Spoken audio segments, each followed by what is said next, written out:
नमस्कार प्यारे बच्चों, उड़ान सीरीज में स्टार एजुकेशनल हब पर रीना मैम की ऑनलाइन क्लास में आप सभी का स्वागत है।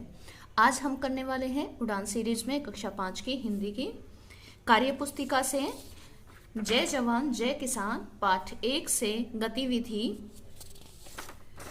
2, 3 और 4। गतिविधि 1 हम पहले कर चुके हैं, इसके लिए आप चैनल से वीडियो देख सकते हैं।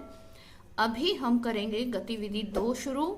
गतिविधि 2 के लिए आप देख सकते हैं यहाँ पर दक्षता कोड है 314 314 दक्षता कोड के अंतर्गत इस गतिविधि में प्रश्न करवाए गए हैं। तो चलिए देखते हैं। यहाँ पर एक अनुच्छेद दे रखा, गद्यांश दे रखा है, दुनिया की भीड़ में मैं खो गया हूँ, मुझे पता नहीं चल रहा मैं कहाँ हूँ, मेरा नाम क्या है, कृपया मेरी मदद कीजिए, मुझे इतना पता है मैं आपका मनोरंजन करता हूँ, देश विदेश, मौसम, खेलकूद, व्यापार और राजनीति की खबरें सुनाता हूँ।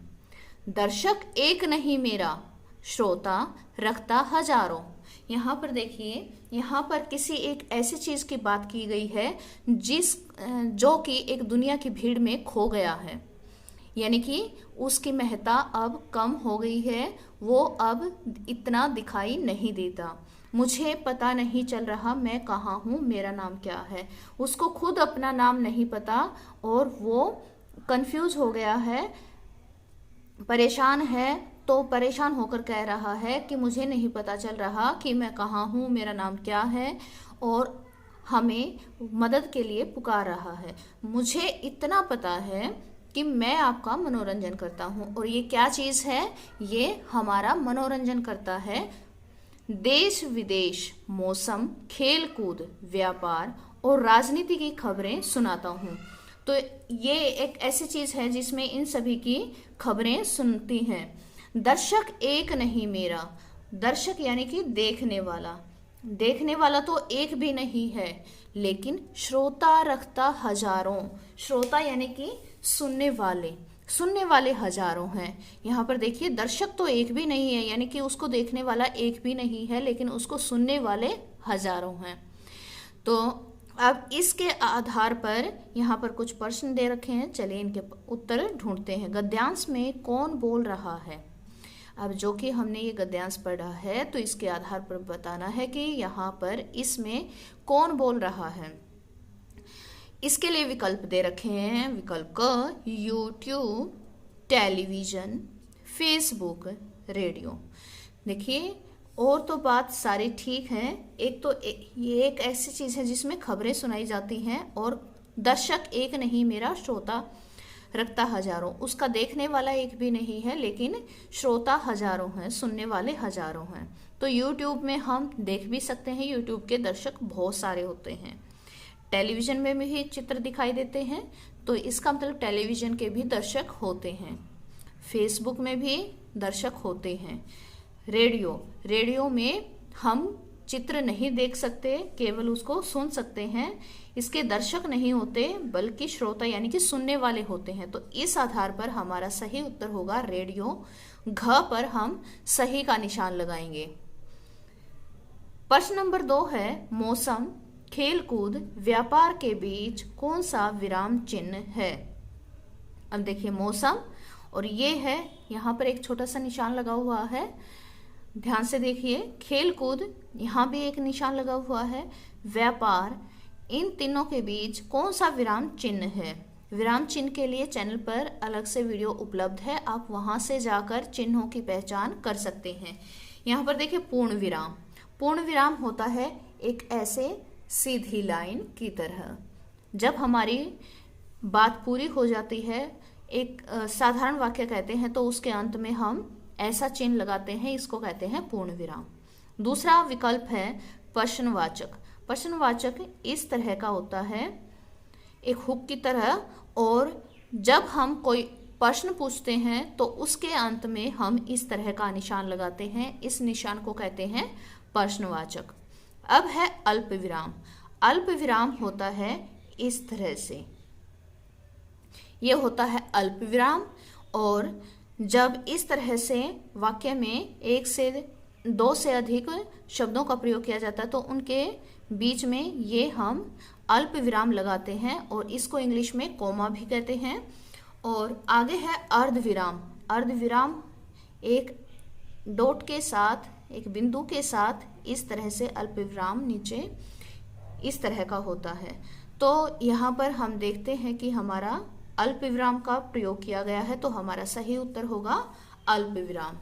आगे है दिए गए वाक्यों में विराम चिन्ह का प्रयोग करें। पहला वाक्य है वंदना, मुस्कान, पलक और खुशी खेल रही हैं। यहाँ पर देखिए इसमें पहले ही लगा रखे हैं वंदना अल्प विराम कोमा, मुस्कान अल्प विराम, पलक और खुशी। पलक और खुशी देखिए नाम है लेकिन इनके बीच में और का प्रयोग किया गया है, इसलिए यहाँ पर कोई भी चिन्ह नहीं आएगा। खेल रही हैं और उस अंत में पूर्ण विराम। अगला वाक्य है अभिनव, हिमांशु, अनिरुद्ध और देव पढ़ रहे हैं। तो यहाँ पर हम क्या करेंगे, अभिनव अल्प विराम, हिमांशु अल्प विराम, अनिरुद्ध और देव। अनिरुद्ध और देव के बीच में और का प्रयोग कर रखा है तो यहाँ पर कोई भी चिन्ह नहीं लगाएंगे। देव पढ़ रहे हैं और अंत में पूर्ण विराम पहले ही लगा हुआ है। क्या तुम्हें तैरना आता है? अब ये देखिए मैंने यहाँ पर बताया था कि जब भी हम कोई प्रश्न पूछते हैं तो इस तरह का चिन्ह हम लगाते हैं।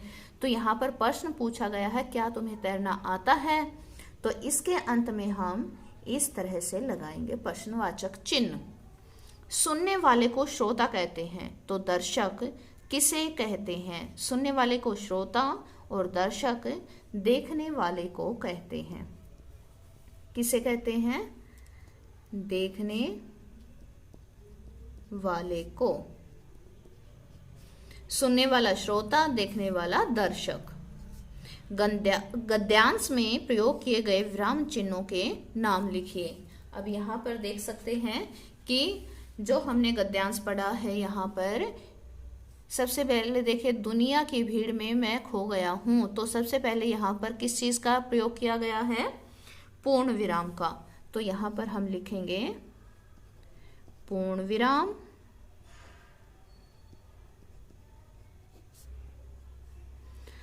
और मुझे पता नहीं चल रहा, ये देखिए क्या है, ये अल्प विराम और ये है प्रश्नवाचक चिन्ह। ये है अल्प विराम और आगे है प्रश्नवाचक चिन्ह।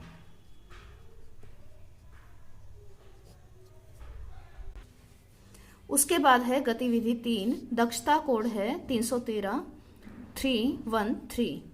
इसमें भी एक अनुच्छेद दे रखा है। दिए गए अनुच्छेद को पढ़कर मुहावरों का सही अर्थ बताएं। चलिए अनुच्छेद पढ़ते हैं। सारा दिन खून पसीना एक करने के कारण अनुज का अंग अंग ढीला हो रहा था। घर आते ही अन्नू की शिकायत ने आग में घी डालने का काम किया। वह मनु पर आग बबूला हो गया। उसने मनु को डांटते हुए कहा कि तुम माँ बाप की आंखों में धूल झोंकते हो। जब काम करना पड़ेगा तब तुम्हें आटे दाल का भाव मालूम हो जाएगा। तो यहाँ पर आप देख सकते हैं बहुत सारे मुहावरों का प्रयोग किया गया है और इसके आधार पर यहाँ पर कुछ प्रश्न हैं, इनके उत्तर हमें देने हैं। खून पसीना एक करना मुहावरे का अर्थ है, इसके लिए विकल्प है पसीना बहाना, परिश्रम करना, बहादुरी दिखाना और भाग जाना। खून पसीना एक करना इसका अर्थ होगा परिश्रम करना। विकल्प ख हमारा सही उत्तर है, इस पर टिक करेंगे। अंग अंग ढीला होना मुहावरे का अर्थ है, इसके लिए विकल्प है आराम करना, सो जाना, गिर जाना, थक जाना। अंग अंग ढीला होना मतलब थक जाना। विकल्प घ हमारा सही उत्तर होगा, इस पर टिक करेंगे। आग बबूला होना मुहावरे का अर्थ है आग उगलना, अत्यधिक क्रोधित होना, गर्मी होना, शर्मिंदा होना। आग बबूला होना इसका अर्थ होगा अत्यधिक क्रोधित होना। प्रश्न नंबर 4 है आंखों में धूल झोंकना। मुहावरे का अर्थ है आंखों में पानी बहना, आंखों में मिट्टी पड़ना, आंखों पर पर्दा पड़ना, धोखा देना।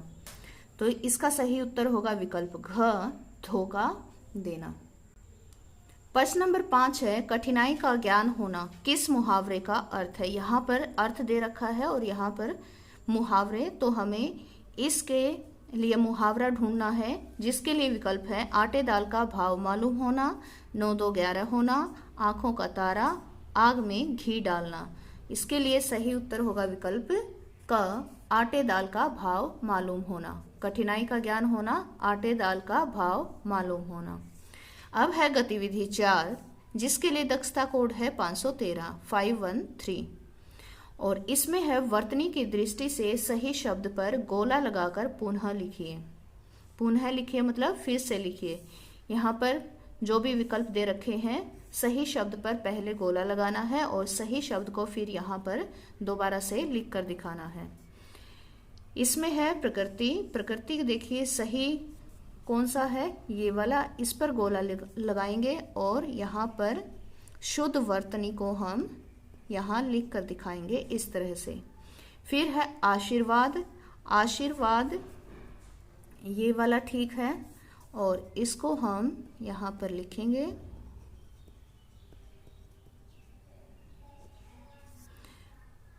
विकल्प ग में है प्रणाम और प्रणाम ये वाला सही है, इस पर गोला लगाते हुए प्रणाम को हम यहाँ पर लिखेंगे। सवर्ण, सवर्ण ये वाला ठीक है और सवर्ण। प्रीशर्मी यहाँ पर गोला लगाएंगे और प्रीशर्मी को यहाँ पर फिर से हम लिखेंगे। आज की गतिविधि अपनी कॉपी में करनी है और सभी प्रश्नों के उत्तर लिखते हुए अपना कार्य पूरा करना है।